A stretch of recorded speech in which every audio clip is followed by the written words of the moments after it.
have some sad information and basketball news to get into today. As you know, we are 76ers fans. But Are we? yeah, Do we have to be? we are. We're going to avoid them for a second and not talk about them and try to pretend things are all fun and dandy and exciting in the world of NBA and play a little bit of Immaculate Grid. We do want to talk about FIBA and some contracts going on that have happened since our last episode. So we are going to get into those a little bit later on in the episode. But first, we Immaculate Grid because all things are happy and we're not, sad. It really does make me happy. I can't believe how much this has become a staple. Like I play NBA and NFL Immaculate Grid every day at this point. Yeah. I'm not good enough at baseball to do it, and same with hockey and soccer at this point. But these two truly have become a part. And I'm also cracking up at us avoiding the Sixers and then the Sixers being on this Immaculate Grid. Just of course. But those are all so easy. Oh, the Sixers ones, at least. That makes me feel. It kind of is low key. I do feel a lot better about this now. But no, and for those watching on YouTube, again, subscribe at Driving Dish NBA Podcast if you want to watch Immaculate Grid. Yep. For those on audio form, going across at the top from left to right, we've got New Orleans Pelicans, Denver Nuggets, and league champ. And then from top to bottom, on the left column, I should say, is the Chicago Bulls, the Sixers, and the Miami Heat. So we will get into this a little bit. But yeah, I'm excited. Jam-packed summer edition. So we're going to try to, we really do have a lot to talk about. So we're going to try to move a little quicker than we usually do here on Immaculate Grid. But Justin, let's start it off. You felt good. You feel confident. So let's get it off on a high note. I'm thinking for league champ Miami bottom corner. We go Mario Chalmers. I like it. No, listen, if you're on for rarity rating, I mean, hey, that's the way to go. And we do know after this week that unlike crossover grid with the basketball reference one here, they have to have done it on the specific team. So that's the thing is it could have been a champ on another roster, but they have to do it with this team. Obviously 9%. Mario Chalmers did win 2 with the Heat during the Big 3 era.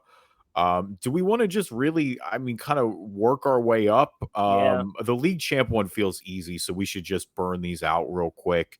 I'm going to go for Sixers. I'm going to go more obvious just because there aren't many league champions, to put bluntly. The Sixers won 3 titles in franchise history. The last one was 1983. It's the 30th anniversary of that championship. So I'm going to go that way and go with the guy who's spoken into existence, Mr. Moses Malone. And I understand, okay, but hold on. Do we know they have to have done it on the team? With Karl Malone last week, I know in that Lakers last episode, that sure makes me think he did, because Karl Malone 100% averaged 20 points a game at one point for the season. I know.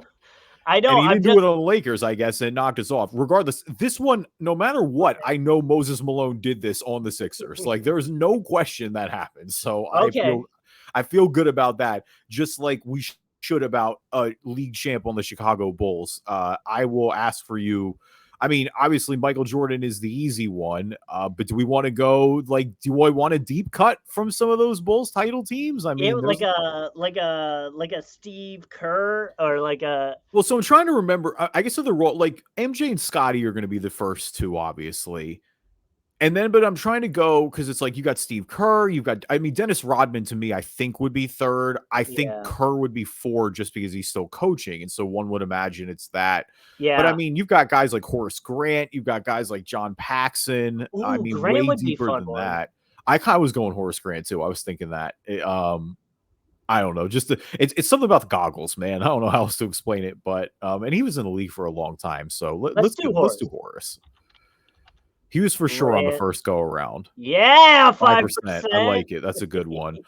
All right. Okay. So the obvious one for Sixers is Nuggets is the next one that we can just get out of the way is Allen Iverson. That's a just complete gimme. Iverson was in Denver for a few years too. It wasn't even one of those 1 year or really short Grizzlies type deals. I'm trying to remember who else was in that trade back in the day. That would be on the flip side of that. So we can pull that up later. But that to me jumps out as an easy one. Is there anything else that's? I mean, do you want to finish the Sixers row? You were saying you felt confident about that. Yeah, Drew Holiday. Holiday, super. Yep, good call, Justin. Drew Holiday for the podcast listeners, our 76ers Pelicans connection. Yep, absolutely. Good 1%. It's funny, my initial thoughts of that, and this is kind of funny, is it went Willie Green because Willie Green is their coach right now. He never played for the Pels, but he definitely played for the Sixers at one point. But yeah, Drew Holiday definitely the most famous there to play for both. Now, help me out here because I can't remember if he actually did. Did Boogie ever play for the Heat? Because I know he played for the Pelicans. I can't remember if he did a random stint with the Heat. He did not, to my knowledge. Okay. Boogie did not. The next one I know for sure that I want to knock off is Birdman for Denver and Miami. Chris Anderson, Birdman, 100% played for both. Obviously won the title with Miami, but he got his career started. So it's Chris, and I think it's spelled differently. You may want to try with Chris first because I think it's like Anderson, S-E-N, maybe. Is it does he spell Chris weird? No, it's definitely like regular Chris. So yeah, okay. So Anderson is spelled a little different, but yeah, definitely Chris Anderson, Birdman. Did easy choice there for Denver and Miami. The rest of these are getting a little harder for sure. I do know a Pelicans and Bulls one. You do? I do. Tyson Chandler. Oh, yeah. Okay. Got drafted by Chicago. He and Emeka Okafor. Now, and I know we were gonna talk about him. I don't think Josh Hart never made it over the Bulls, did he? No. Josh Hart played for the Pelicans for sure. That's what I mean. I was trying to think because I knew he moved around a little bit, but all right. Who'd you say? You said Tyson Chandler? Yeah, Tyson Chandler definitely played for both.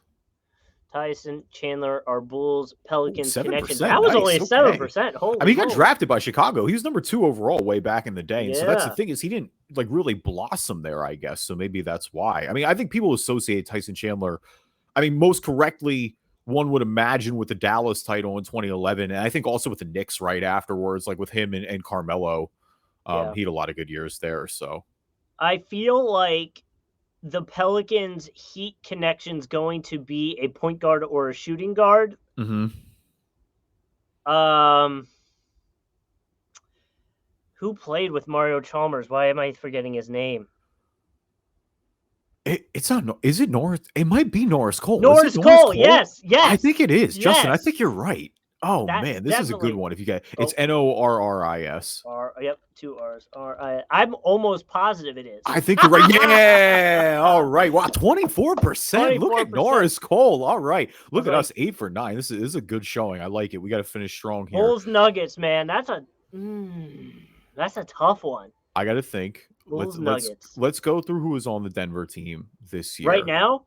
I'm trying to think who was on the Denver team this year, but most of them is homegrown. Yeah. Bruce Brown was never on Chicago.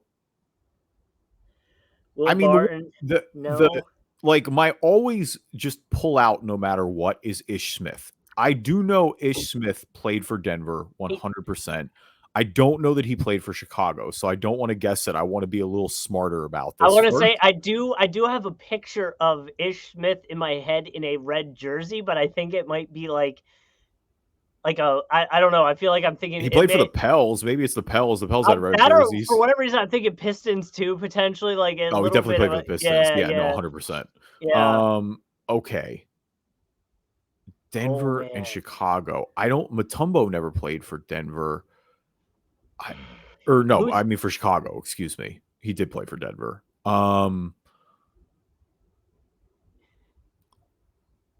Noah never made it over there, right? He was on the Knicks at one point. Did Mark? Oh man, is it Marcus Camby? I don't feel good enough about this, but I'm adding that to the maybe list. Ish Smith and Marcus Camby are my guesses right now. We have because we're hard capping it because we got a lot to talk about. We've got probably 1 minute left. I'm kicking it to 10:30. Hang on, we're way too close to this. We're kicking it to 10:30 at least. We're at 9:50 right now. Yeah, man. You get a 30-second intro. Okay, it's either Ish Smith or Marcus Camby. I feel like a better one. Let's see who's in Chicago right now. DeRozan wasn't, Levine wasn't, Vucevic isn't. A lot of the Carmelo never made it to the Bulls for a second, right? No, Melo was never on the Bulls. Iverson, we used Iverson anyway. But Iverson was never on the Bulls. I don't think like a guy like Jameer Nelson was never in Chicago. Aaron Gordon is not in Chicago. Jameer Nelson. Oh my gosh, I forgot about him as like a player in Was Ty general. Lawson ever in Chicago? Ty Lawson in Chicago. Oh, wait a I minute. don't. I have another one. I think I may have a Hail Mary. I may pull it for the buzzer. I don't feel. Oh, it might be Al Harrington too. I don't feel. Should we do it? Al Harrington. Oh Al yeah. Harrington. Oh, it's not Oh no. correct. Oh man. I need my answers. I want if it's gonna be Marcus Camby, 30 I'm gonna be so correct upset. answers. Okay. 30 correct answers. DJ Augustine, Aaron Brooks. Okay. All right. I don't feel bad about anybody too far. Nate Robinson. Oh, Nate. Oh yeah, Nate. Okay. Yep. Noah Vonleh, Jalen Rose. Marcus Camby was not one of them, correct? He is not on this list. Okay. No. All right. That good. Ish Smith is not on this list, correct? John Kirkpatrick. Ish Smith is not. Okay. Mark Randall. Ron Mercer. Dave Greenwood. Shaquille Harrison. Mark Bryant. Tyler Cook. Roger Brown. Devin Brown. Aaron Brooks. I might have already said him. Yeah. Yeah. All right. Dang. Nate's probably the most egregious, I guess, so far. But I feel a lot better about that. Okay. That's Nate's tough, an obvious one, though. Damn it. Yeah, but that's okay. I feel good. Nate's been on the league for a little bit now. Overall, good. Yeah. I say if we get less than 7 on an NBA podcast, I'll start to feel a little suspect. Like I feel a little like, okay, what's going on here? Like, what are we doing here? I'm glad we got 8. We had a good variety too. Can you tell me the last year Nate Robinson was on a team? Do you know? 2017. No, you're one off. Pelicans was his last year. Only 2 games. One where he started. Does not look. He didn't do much there, but was on the Pelicans from 15 to 16. That would have been okay. Yeah, I mean, he was. One. I mean, all those dunk contests are obviously back in the mid 2000s, so or like right at the turn of the decade. So that kind of checks out. I'm trying to remember when Nate was. Nate was hosting. I think it was for Players Tribune. I feel like he was doing a show for a little bit. Cool. Like just in kind of like an internet type show, but shout to Nate Robinson wherever he is. You owe Iggy that dunk contest, though. We still never forgive you for that. You might have won the other 2 fair and square, but like real ones know that one still belongs to Andre Iguodala. Welcome everybody to the Driving Dish NBA podcast. My name is Kevin Rayfuse. Joining me as always, my co-host Justin Kuzart. Thank God for life, health, and strength. If that's James Harden, I mean, it's just like no, but I should have pulled up a James Harden tweet. That's Buddy Hield. Okay, shout out to Buddy Hield with some positivity. I like it. No, Harden did tweet something about because he's on a China tour right now. Like that's where all this is going down. Yeah. But right after the break, which, if you think about it, it's kind of ironic. It's super ironic. It's hilarious, honestly. But we'll get back with this among many of the hilarious things that have gone on with this. You and I are internally screaming, but we are going to laugh it out. I promise it's not going to be huffing and puffing this episode. But yeah, we're going to talk about James Harden. He doesn't like Daryl Morey at all. So we're going to break down his comments literally as of this morning, as recording this podcast. We're going to talk about the new contracts for Anthony Davis and Josh Hart. Like we said, we're going to talk about a little bit of FIBA too, the Hall of Fame ceremony. So yeah, a pretty, jam-packed summer episode. Leave us a review on iTunes, good or bad. We'll read them on the show. Anywhere else you can find a podcast, you can find us. And like Kevin said, we are on YouTube. You can follow the show and you can subscribe there. Just hit the subscribe button and you will get a notification every time we put out an episode so you know when they're coming. We have 62 right now, so you'll be lucky number 63. Hell yeah, I would like it. YouTube listeners have been going hard recently. We see you guys, so we appreciate it. And now a word from our sponsors. So James Harden has some comments, and yes, they are not good. As 0% of people should be surprised, in my opinion. I saw him post something on Instagram a few weeks ago, and I think it said something with like, I gotta be okay with getting uncomfortable. And even that, I was just like, oh no. Oh no, here we go. It's literally the Joker meme, and here we go again, or whatever he goes. It's sticking with my theme of positivity. The Dark Knight is legitimately one of the best movies ever. Like I forget superhero movies, all that to the side. Like obviously Heath Ledger's performance is a standout, but like I go back to that movie all the time, and it's aged great too. I think the third one with Bane not maybe aging as well as you would have liked.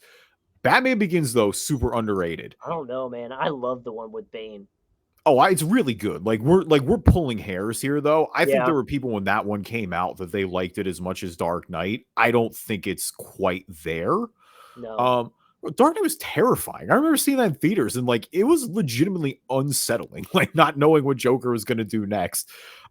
Anyway, neither here nor there. And shout out to 18-year-old us seeing that movie. That's kind of crazy. It's been out that long too. Ugh. All right, the Sixers, because I mean, I guess the process has been going on that long too. No, the Sixers are an unserious franchise. That is my continued takeaway with this: is that the Sixers they're just not serious about winning. They don't have what it takes. It's a franchise full of losers right now, right? Like, and they're all kind of wrong here. Like, Daryl Morey is definitely wrong a little bit, and I think James Harden is wrong a little bit. I'll start with Harden, I guess. Harden is on his third team now, where it's ended in a messy divorce. We saw what happened with Houston, where he just kind of walked out the door. We saw with Brooklyn how he just showed up out of shape and how that wasn't taken seriously. And look, James is talking about winning a championship, but it's kind of hard to believe when you're walking out of every team and just leaving it in a situation where they have no value every single time. I'm also cracking up because, or not, I mean, maybe not cracking up, but it's also just like, that's the sad reality of it too, is that I think James Harden, because he was so good at one point, like we're talking about, I mean, an MVP peak Harden, he's a top 5 player in the league, no question. James Harden is a first ballot, no doubt Hall of Famer. He's just also kind of washed now. Like, he's not worth a max contract. I think 30 NBA teams would not give James Harden a max contract at this point. Now, where you bring in Morey, I think a little bit is that, yeah, I do think Daryl Morey probably promised him a little bit, take less money this year. And they probably had a handshake in place where he got paid. And then James Harden stunk against Boston in game 6 and game 7. And that made it realize, Daryl, maybe you shouldn't max James Harden right now. Like, I think was one of the major takeaways from that series is that, like, look, Harden is he is who he is in the playoffs at this point. And maybe that's the theme of this is just James Harden. He is who he is. Like, I don't know. Like, I don't think it's changed anything value wise. I don't think this is anything that we don't know from watching Harden. Like, the book has been written. James Harden's in his 30s at this point. Like, I think the Clippers or any other team that may trade for him are well aware of that. So, like, I don't think he's tanking his value. I certainly don't think this helps it. And that's why maybe it's an interesting strategy. I do. I feel like he definitely feels let down by Daryl Morey in a way. There's a whole other discussion as well about, essentially saying that your team broke the rules, right? Like you had a handshake agreement in place where it's like, yeah, no, we were definitely trying to cheat the cap here a little bit. But yeah, I think the Sixers would have made a mistake had they maxed James Harden. From a basketball standpoint, I'm glad they didn't. Of course I'm frustrated. It's the Ben Simmons situation all over again. 2 years later, we're going into camp with this huge question mark hanging over everyone's head. It has the potential to get messy. Like, it's just a joke. Like, but everything else has been a joke, right? Like, what has been the constant theme of this franchise being ridiculous at all times. And that, I guess, is the latest extension of the Sixers being ridiculous. With Harden, yeah, I mean, like I said, he's just blown a lot up. I don't think it'll change the value. I don't think he's going to get a max deal. For Daryl Morey, yeah, I think he's handled this pretty poorly too. Like, there's no way around it. Like, this could have been kept on the silence.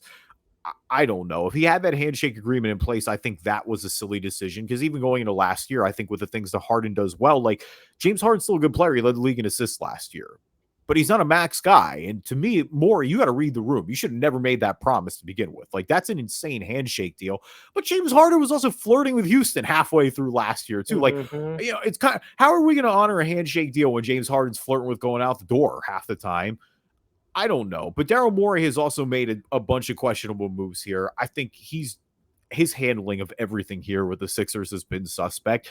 And it's crazy because I just kind of want them both to take a hike. Like, that's my theme here. I want them both to just take a hike because it's crazy because to me, I'm going from apathy, which I pretty much thought would be the lowest right with the Sixers going into the season. It's just like, I don't care anymore, to I'm pretty much getting to active dislike of this team at this point. Like, I don't know. I feel bad for Tyrese Maxey. I feel bad for PJ Tucker, who's I'm certain his future's kind of up in the air too as well. No, I don't feel bad for Joel, honestly. I do to an extent, but like, because the franchise has done him dirty, but like, we don't need to rehash this. Like, Joel is also especially notably this year, dug his own grave a little bit. Like, Joel didn't show up when it mattered. There's no way around it. Like, game 6 and game 7, inexcusable performances from the MVP. No, I feel bad for Maxey. I feel bad for role guys like PJ Tucker, Paul Reed, Anthony Melton, dogs that everybody should want on their teams, who I feel like really busted their rear end last year, who have been bright spots in this organization.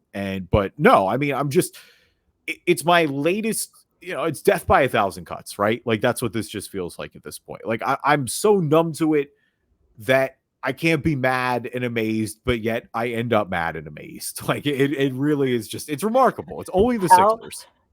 Okay, a few things. First of all, I don't even think we said what James Harden actually said. My bad. I hogged the ball there a little bit too. I want to apologize to you. That was kind of that felt like therapy for a little bit. So I appreciate you clearing out the lane for a sec. You're good. Sometimes you got to get it off your chest. James Harden did say that Daryl Morey is a liar and that he would never be part of an organization that he's a part of, and then he reiterated and made sure he said it again. So that on video, and it's on video, like everyone sees it. It's not like it's not a he say she say. Like, you can watch the video. Shams tweeted it. So the other part is, now social media is pointing out all of, like you said, death by 1,000 cuts, things that the 76ers have gone through. This is from Bleacher Report's Twitter. 2023, James Harden demands a trade. 2022, subject of an NBA investigation. 2021, Ben Simmons demands a trade. 2020, fired coach, hired new coach, then new GM. 2019, traded Jimmy Butler. 2018, GM Twitter controversy. Remember when that was fun, though. But either way, 2017, traded the number 1 pick, drafted Markelle Fultz over Jason Tatum. That's a little hindsight 2020. I get it. He could shoot. It's that, to me, is the ridiculous part. It's not the over Tatum part. It's the fact that he just forgot how to shoot. Literally forgot how to shoot. Also, people are posting that the Nets should offer Ben Simmons back for James Harden. Oh my God, that would be the funniest. I would actually respect that from the Nets. That would be hysterical. It would be the funniest outcome for everyone somehow. That would be amazing, and I would just want to laugh at it. But yeah, I mean, it does come down to the same thing as there was an understanding that James Harden is this kind of player, and when he gets upset, it becomes a problem, and you upset him, and now it's a problem. And so, like, I'm not surprised. I don't think anybody should be surprised he's saying this. They did say yesterday that trade talks or 2 days ago at this point, trade talks between the Clippers and the 76ers had kind of fizzled out. So I'm sure that's where this kind of comment also is brought up from James Harden. So, like, it doesn't, I just, at this point, teams are still going to want him. He's going to put up 20 points a night or whatever it is. But dang, man, it really hurts the trade value for the 76ers side of thing, if there is one.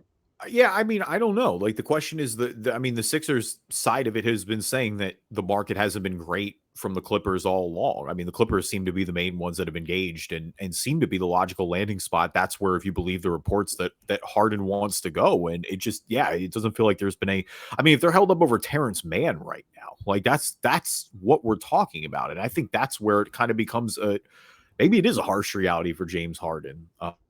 That not everybody's jumping to make that trade as quickly anymore. Morey said that he's not going to trade him unless he feels like the team gets better.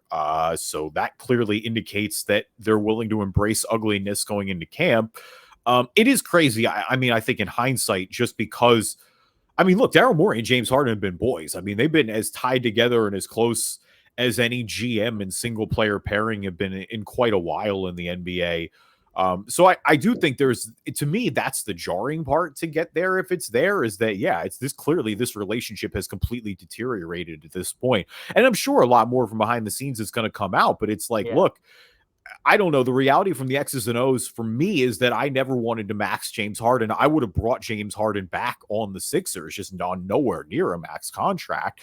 I also can agree that the Sixers probably objectively are worse without James Harden next year, unless they get the full depth package from the Clippers, which just doesn't seem like it's happening at this point. So I don't know. We're at a rock and a hard place. We saw this with Ben Simmons. Here we go again. Like, there are things with the CBA where if you sit out kind of willingly on your own, I think you may lose your ability to be a free agent next year, because Harden is a free agent no matter what at the end of the year. So yeah, that would be interesting if James doesn't play, if they really want to make it ugly. But it seems like we're already going that route anyway. So and that is where I come back to at the end of the day is if you're the 76ers, in my opinion, it should be the one thing you're going for is making Joel Embiid happy, making sure you can keep your guy. I'm sure this doesn't make him very happy. Yeah, I mean, we know Joel is leaving, right? Like, you've come to terms with that internally. I mean, no. I think it's a year. Not, Like, I'm giving it. I mean, I think the whispers. We're already on Embiid watch. I mean, he kind of put the smoke out there, or the first like smoke signal up, I guess, with the press conference this summer. I know. You know, I know there are a lot of people who are saying that, because immediately there were some afterwards that were like, no, Embiid wants to be a one franchise type player, the way that Kobe is, the way that Dirk was. You know, that's increasingly rare in today's NBA. And I don't know with the Sixers. I'm at the point where, and I think Joel should be too, is it's like, how do you have any faith in this organization to maximize what's left of your prime? And if I'm Joel Embiid, realistically, like, this is a center. Joel gets beat up every night. He's probably got 3 years of his prime left. Like, this isn't a situation like Steph or like LeBron or somebody like that where they're just going to kind of age really well. Like, Joel can shoot the basketball, but at the end of the day, he's still a big center. He's got a ton of injuries over the years. So yeah, I think his urgency to win is going to kick in here at some point too. And I do think the Sixers without Harden will objectively be worse. So I do wonder if that factors in. Like, yeah, if they're sitting lower in the Eastern Conference, if they're behind a Miami and a Boston and a Milwaukee and even like a Cleveland and a New York, if they're behind like that tier of team, yeah, I think it starts to get a little weird where Joel asks, and unless he truly wants to be one of those guys, and if he does, God bless him, like, then we just luck out. But yeah, but we've seen someone try to do that in Portland, and look how it's working out for him now. He waited too long, and it's now kind of biting him in the ass in a way. Yeah, I mean, I have enjoyed all the, like, man, that's what David Lillard's got to do. Just get out there and say it right away, get after everybody. But yeah, well, and that's the delicate balance, right? Is it's like you want to trade. You have to know about when to trade your guys and when to manage the value and when to hit the reset button, but also not, you never want to like let stars go early. Like, that's the thing. It becomes more delicate with guys like that. Clearly with Portland now, it is easy to say in hindsight. I will say we've been pretty consistent on this podcast that I think Portland probably should have blown it up for at least two. Like, to me, when they trade CJ McCollum and then it didn't really work with everybody they brought in, it was kind of like, all right, like, it's not happening with this core. Like, Dame is great, and I get why if Dame wants to stay there, so be it. But it's like, that's the realization, is that, yeah, you probably should have done it a few years ago. With Harden, this is different too, because of course he got brought into this situation only 1 or 2 years ago. I think James Harden's been in Philly like a year and a half. Harden's going to have a really complicated legacy too, obviously, when all is said and done. Like, I don't have any ill will towards James Harden, but I also am not really that bummed to see him go, because he didn't perform at the end of the playoff game and he is not worth a max contract. So who knows? It's the constant roller coaster in Sixers land. Like, it's never a dull moment. But it's never fun either. Like, that's the thing, is like, sometimes, you should go roller coasters, you get the drop and it's fun. It's never fun with the Sixers. It's almost like just it crashes every time.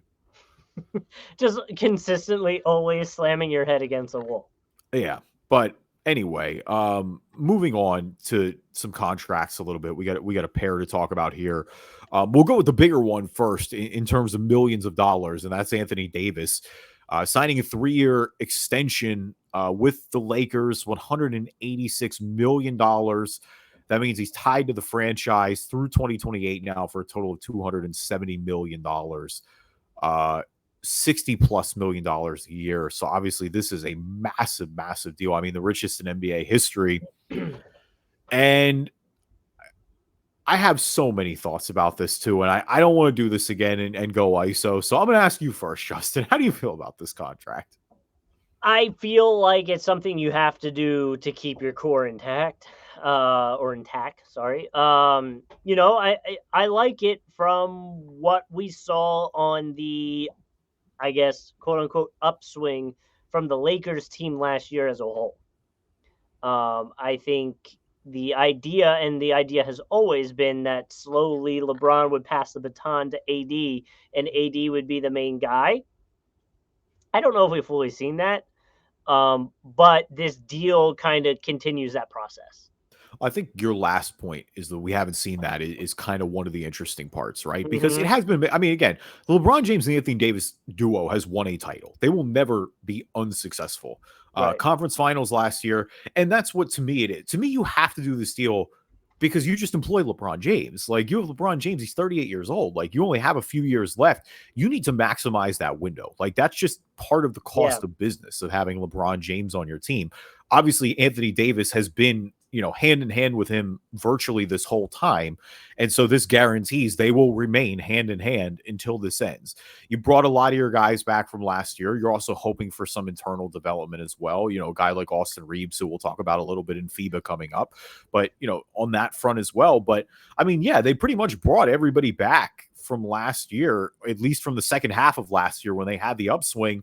And look, I think the only wariness you have is that this is a lot of money for a guy who's a proven injury risk. Like we don't need to go rehash Anthony Davis's list of injuries over the years. The counterpoint to me goes, he looked really good in the playoffs last year. Like he was the best defensive player probably overall. Like he was undoubtedly a top 5 player in the playoffs to me. I know the last image of this Lakers team is Denver beating them pretty thoroughly, but like let's not take away from the fact that this team made the conference finals last year. You're arguably going to see some improvement there this year. LeBron, in theory, shouldn't be injured. We know he's playing through the foot injury last year. So, I mean, you have a lot of reasons to believe that this Lakers team as assembled could very well contend in the Western Conference next year, be a true contender to win the whole thing. So yeah, I think you have to do it. I think again, the bummer is the risk and the fact that there are moments where Anthony Davis feels lackadaisical. It feels like, because he's so talented, you want him to be the best player in the world. And it doesn't feel like he's ever just been that. But at the same time, we saw spots of it in the playoffs last year. Like that was the Anthony Davis I was looking for. He took over on both ends, looked like the number one that as LeBron continues to age, that again, like you mentioned, he's been trying to pass the torch to. So I think the Lakers are in a situation where they have to do it. If God forbid he gets hurt again, then yeah, I think there are situations where it could go really bad with how much money he's costing. Yeah. But again, with this duo and with LeBron, that's just the cost of doing business. You bring him back, and the duo's had enough success to more than justify bringing him back from a financial standpoint. Yeah, and that's my thing is like, what were you just not going to do this? I guess like that would be the part that you would want to continue doing or bringing him back. And so, like we said, you keep rolling with it and making these minor improvements and making the most out of the time you have with, like you said, LeBron and AD together. Yeah. Now, a much different deal is Josh Hart going back, $81 million deal from the Knicks to return. A really great addition for them, obviously, post trade deadline, 4-year extension. So he's kind of locked in. I mean, he fits their core a little bit. I mean, he's 28 years old right now. So realistically, this contract is kind of going through the end of his prime. So you're not really worried about, I don't think it's anything close to an overpay. Like, I feel like this is a really fair contract for Josh Hart. Because to me, not only did he have success there, obviously, once he got traded over, I just think really from a leadership standpoint, like he stepped up and helped that locker room a lot. Kind of pushed them towards the playoffs, got them into the second round. So the vibes around that Knicks team were really good. And again, this is a guy that's giving you 10 points a game. His 3-point percentage was at 51% last year. So that's the most important thing to me, though. His effective field goal percentage when he went to New York, a lot higher than it was in Portland. So yeah, I think I like this deal for them a lot. I feel like it's fair for both sides. Keep the Nova boys together. And now to me, well, I mean, let's speak about Josh Hart, stay on topic, but I do wonder at some point too, they don't try to get a similar deal with Emmanuel Quickly done. I know Quickly struggled in the playoffs, but kind of lock him in early, and keep this core together for as long as possible. Well, and to that, I was looking at Josh Hart's playoff numbers from last year, and his 3-point percentage did go down pretty significantly. He was shooting about 30% 3-point percentage, but like you said, I liked his leadership. Really kind of just like in stride stepped in with the Knicks and got it going. I think he had 25 games with them last year before the playoffs started. So I kind of agree with you. Is I like the move, keeping the Knicks core together, and if they're all on the same timeline, then why not? Why not keep it going and and making this team the way that they have always been making it, or at least the last few years feel like they've been making it. Yeah, I mean, he just makes a lot of effort too. Like that's what I like about Josh Hart. Like he's a good defender. He's constantly. I mean, what he averaged 7 boards last year, I think. Yeah, 7. Um, Hold on, I actually just had it up. In the playoffs, had 7.5, and Either way, in though. the regular season, yeah, 7. And now like he's again another one. He gets a FIBA ball here. That does kind of segue us in well into FIBA. But again, congrats to Josh Hart, though. I think that's a good signing for the Knicks. And again, I want to see if they get quickly done here sooner than later, too. I know quickly's drop off a lot more drastic in terms of the playoffs than Josh Hart's splits were, but I still think you got to love what he gave you during the season. But going back into FIBA, the U.S. get a win over Spain the other night. Kind of their last tune-up here before we officially get into group play. But, Spain, obviously one of the more serious teams. Some other ones as well. Canada's another team to watch. They've been getting a few in. But US 98 and to 88 win over Spain, who is currently FIBA's best-ranked team right now. So I think that's obviously a great start for Team USA, even if it's only a scrimmage. well, yeah, and that's what I was going to say. The North America side of things, USA and Canada were undefeated against some pretty decent opponents. Canada beat Germany, and like you said, the USA won as well. So RJ Barrett showing up as a player for Canada, and Jalen Brunson I know had a bunch of points. Anthony Edwards had a bunch of points, and I think that's kind of been the vibe around the team is you're still kind of seeing it from everybody. Nobody's fully like made that step out, if that makes sense, for the USA. Yeah, I mean, you're still feeling each other out, right? But I do Mm-hmm. think everybody's kind of learning their roles. Like, I think Jaren Jackson's been phenomenal as expected defensively, kind of giving you what Right. you need there. Brunson took over. I mean, he was the key to me against Spain. Obviously, 9-9 from the field, 21 points. It really set the tone early, 16 in the first half. I loved when them moving Anthony Edwards back into the starting lineup. Like they had Cam Johnson, the starting lineup. To me, Ant's the best player on the team, to put it bluntly. Like I think he has the most upside. So yeah, he has to be in the starting lineup. I know a lot of people have been arguing for Halliburton as well over Jalen Brunson, but I do like Brunson's leadership a lot there. And Hallie off the bench is fine.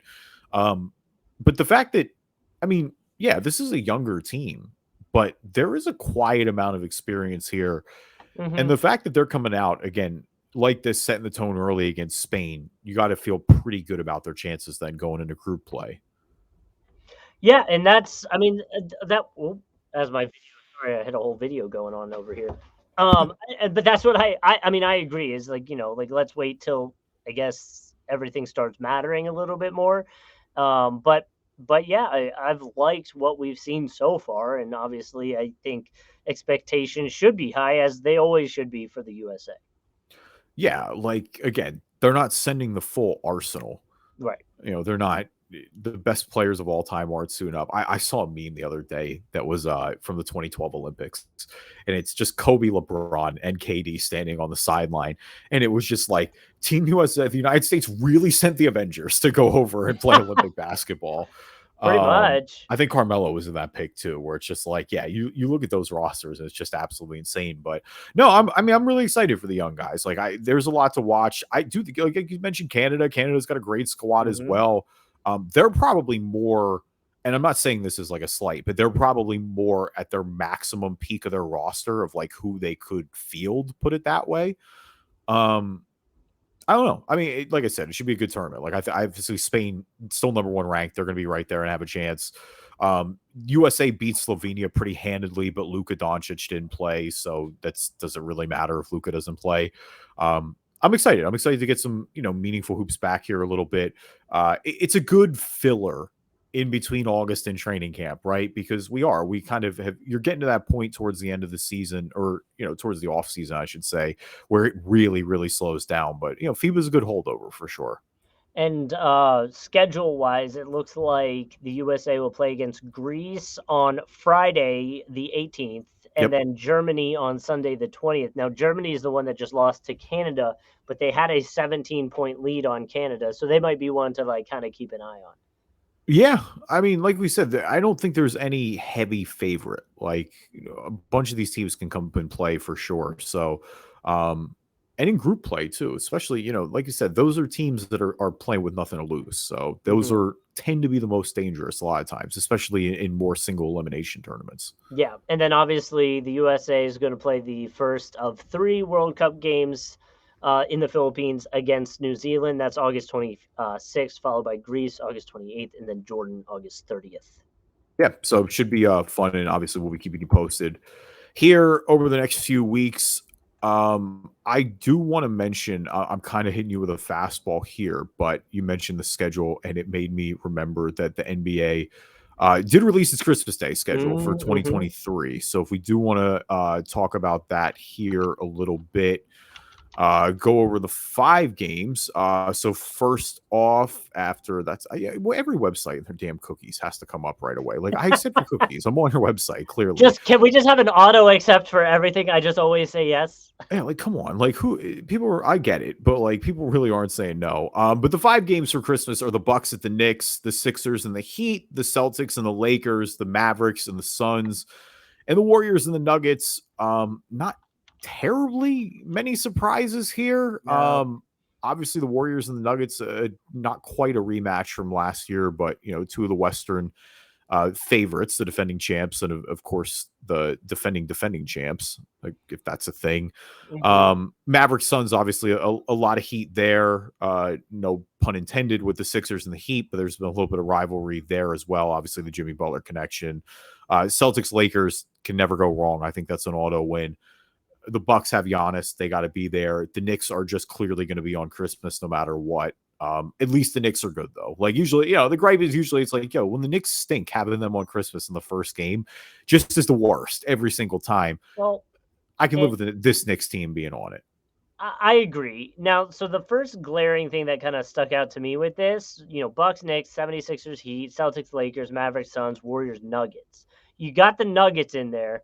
But Mm-hmm. after that, Grizzlies, Sacramento, you have the Suns, Clippers. Like, I mean, the Dallas Mavericks, they were 11th last year. Yeah, I mean, again, it's the Luka Like, effect. oh, It's Kyrie. yeah, but OKC had a better record than them. No, I hear you, Justin, but you know damn well they're not putting OKC on Christmas right now, It'd given be that fun though. roster. It would be No. super fun, but you and I would find that fun. I just also know how this works. Kings fans should be slighted again. Kings fans should be I think there are a couple of teams. I mean, if I'm going through my slight meters, there's less in the East. The biggest ones in the East are Yeah. Cleveland to me. Cleveland by far is the biggest one in the East. Yeah. Everybody else they got. I mean, Milwaukee's there, Boston's there, Philly's there, Miami's Philly there. doesn't even need to be there for me, Yeah, I mean, but honestly, that's they just don't put no. Cleveland there. Yeah. The Knicks are there. The Nets can't have beef like that. I don't think Atlanta should have beef like that. Nope. Everybody else after that, yeah, nobody that really argue. And the West, Denver, yeah, so Denver, Phoenix, Golden State, Lakers. Yeah, I mean, there are definitely some teams that could have beef. I mean, you mentioned Grizzlies, I Kings, yeah, Clippers. the Grizzlies are probably the biggest one, and I mean, because they were on last year, They but were on last I year, mean, so I think that's just the John Morant effect, unfortunately. Like, with the suspensions yeah. looming, like, I think you have to imagine that weighed in. I think the Kings were a darling last year. I just don't think casuals recognize them as much as a darling yet. Like, I think the Clippers probably are the first out here. Kawhi Leonard's there, Paul George is there. I don't know if they want to go the younger route, maybe put it Minnesota there with Anthony Edwards. Had the Pels had Zion, but that's just such a wild card too. I'm kind of with you on the Dallas gripe. I get it. If it was going to be Dallas to me, but the reason that I'm more bullish on Dallas here is because they have an actual rivalry with Phoenix. I Like, those know. two teams don't like each other, and so I that to me know. is like, if we're going full rivalry effect, because we clearly are with the Celtics and the Lakers, that's a historical rivalry more than anything. I know. Then that's kind of the game I want to see. Like, I know. I don't know. I feel like that's a fitting one. I just feel like if you're going to display your best talent, and I know Luka's one of the best, if you're trying to get casuals to realize how good Sacramento potentially will be again, I think you got to put them on Christmas. But yeah, I mean, I agree because I always want to root for the underdog, right? Like I want somebody because I would much rather watch Sacramento on Christmas than the Knicks. Like it always comes down to the fact that there are teams and it's no disrespect to this Knicks team. This Knicks team is genuinely fun, but there are teams I'd rather watch on Christmas than the Knicks. I would literally rather watch Sacramento than the 76ers. Like leave the Knicks in. Take the Sixers out. Bro, you could put I don't care. Put Orlando, put Detroit. Put any team that's not going to win a lot of games this year. I don't care. Put them on ahead of the Sixers. You don't think Orlando or Detroit are winning a lot of games this year? Okay. I don't think Detroit is. I think Orlando might. Orlando for sure has a better chance of winning more games than Detroit. Like there's a lot of reasons to believe in the internal development there. Give me 2 teams that weren't in the play-in or the playoffs last year that will be in the playoffs this year. 2 in each conference, Dallas. Or just 2? I promise I'm not filibustering. Dallas is 1. Dallas is 1. That's why I said 2 because I'm going to make you pick another one. Dallas is the easy choice in the West. In the East, I'll go with Orlando. I'm gonna disrespect Orlando. I am gonna give them an internal development. Like no, I go Orlando. I think they'll jump Indy. Indy, Washington. Washington traded Beal. I'm not there. I think they got worse a little bit. Who was the other one? Pacers? You think they can do it? They were the first out last year. Yeah, it depends what they do with the deadline. I want to see what that team looks like through the rest of the year. Obviously, I do love Hallie a bit. So we'll see what happens on that front. Toronto, kind of, and they may trade Siakam, so like that would obviously make them worse. Chicago, again, just not really that bullish on Chicago. No pun intended, or pun superintended, I should say. Charlotte, Detroit. Detroit will be better with Cade, but I'm just still not there with Detroit. The West, again, Dame might be gone. I don't think San Antonio is going to win that many more with Wemby. Same deal with Houston. I think they'll improve, but not that much. Utah, we'll see. I think Dallas gets in. OKC already made play in last year. Mm-hmm. The question is who slips. Is it New Orleans? Depending on what Zion does, we shall see. But I guess the short version of I'm picking 2 is Dallas and Orlando. Okay, fair enough. Just wanted to see. So before we get out of here, I do want to mention the Hall of Fame ceremony real quick.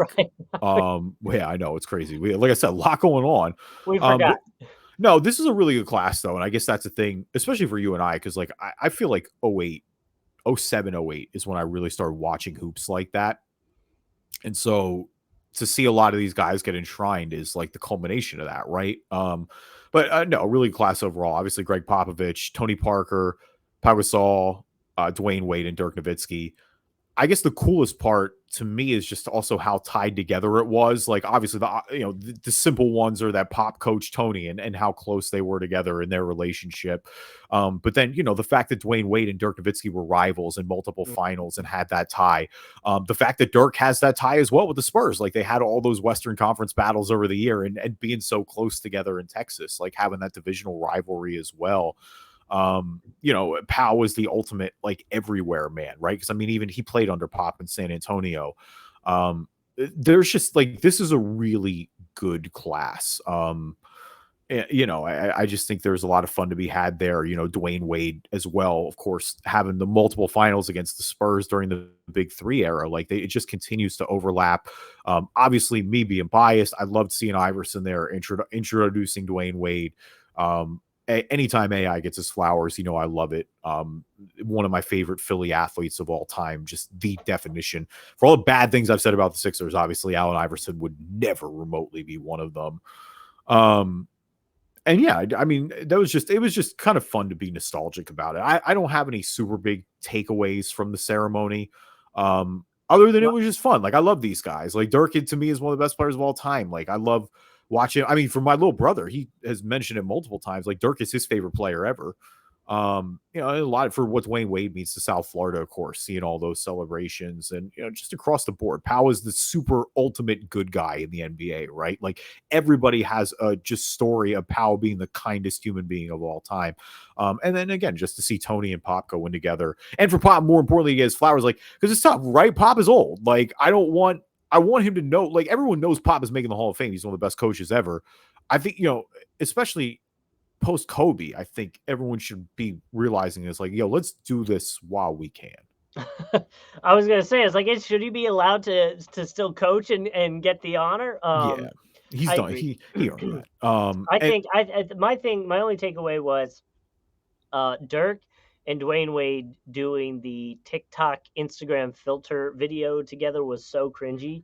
But they were having a good time, so I'll let it slide. it's always it's been such an interesting relationship. And I mean, I think that's one of the things too, is where it's like, because it was such an intense rivalry on the court, like the dislike was real between the Heat and the Mavericks. And I think still was for a while, but it was always kind of ironic because they were tied together in so many ways. I mean, you think even like it is kind of crazy that they got upset in 06, like the Heat upset them, and then the Mavericks paid them back in 2011. Like, I don't think the fact that so many people never saw that coming, and those are hard fought battles. Like, there was a lot at stake there. And it was like, I think they both obviously like rightly took a lot personally, but I do think at that same time, like, time heals all wounds. Like, I think there should be that mutual respect where it's like, and I think it helps that they got each other too, of course, like they each have titles. But yeah, I mean, those are two of the greatest players to ever play the game of basketball. Like, when you look at generations of kids that they influenced, and I mean, for Dirk from the European perspective, but I mean, just for Wade too. I mean, I think when you talk about the generation of kids who are coming up now, when you ask them who they want to be like, I think a lot say Dwayne Wade. Like, I know Jeff Teague was trying to argue that a little bit, and we talked about that a few episodes ago with James Harden, but it's like, let's not sleep on D Wade here either. Like, that's one of the most electric players I've ever seen. And I think you kind of like embrace that rivalry a little bit. Like, those are when, like, people look at those series positively. Like, you guys were a part of a lot of people's memories. So, embrace it. Like the way that Larry and Magic have, the way that, I mean, sometimes they don't, obviously. Like, Michael Jordan, Isaiah Thomas still do not like each other to this day. Like, there is no love lost there. But it's cool to see these guys together. Like, you want to see them, but it is the ultimate irony too that they get put into the Hall of Fame together. Yeah, I mean, you want to see them together. You just don't want them doing TikTok filters together, because that was terrible. Yeah, I mean, I think back every once in a while of all the things that happened at the All-Star game last year in the halftime show with TikTok. Mm-hmm. I try not to think about it. It's weird for sure, but I agree. I don't like Dirk Nowitzki is not on TikTok. Like, I get it, but like, just make sure it's something like not ridiculous. And this one wasn't ridiculous. It was just they were like comparing things. It just was like, why are these guys doing this? Like, why are you making them do this? I'm just glad that they're comfortable like having conversations and being in the same room, because honestly, it felt like there were times where it didn't feel like that was the case. And I want to see these guys together. I do, sincerely. Like I said, these are two of the best players to ever play the game. Thank you, everybody, for listening to this episode of Driving Dish NBA Podcast. Appreciate you guys as always. Leave us a review on iTunes, good or bad. We will read them on the podcast. If you're not an Apple user, Google Play Store, Spreaker, Spotify, TuneIn, Amazon Music, anywhere you can find a podcast, you can find us. And we are on YouTube. Just search Drive and Dish NBA on YouTube. You can find us there, subscribe. That way you know when other episodes are coming out.